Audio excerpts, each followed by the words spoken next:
I mean, and what we got to understand about the law is the outward forms of a law, like the circumcision, observance of the Sabbath days, or the the feasts, or the holy days.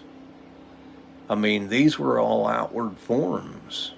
The writer of Hebrews talks about it in chapter 10, verse 1, that, you know, the law having a shadow of good things to come and not the very image of those things with those sacrifices could make the comer thereunto perfect.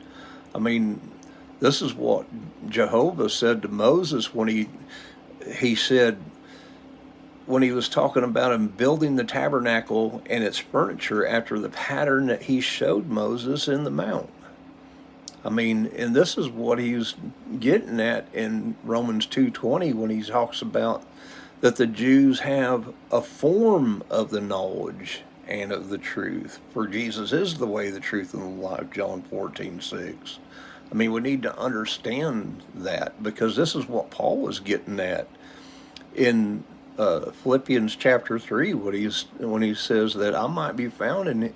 I count all things as dung, as waste, as garbage, that I might be found in him in that day when he returns at with the last trump, when the dead in Christ shall rise, and then we who remain shall be caught up together with him in the clouds, and we shall be forever with him. And this corruptible puts on incorruption, and mortality is swallowed up of life.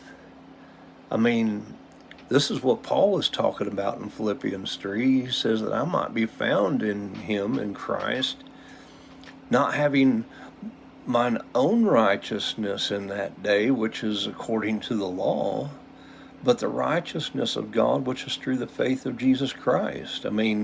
This goes back to the testimony that's given in John chapter 5 concerning when Jesus healed the lame man by the pool of Bethesda on the Sabbath day and commanded him to pick up his bed and walk with it, which was not lawful.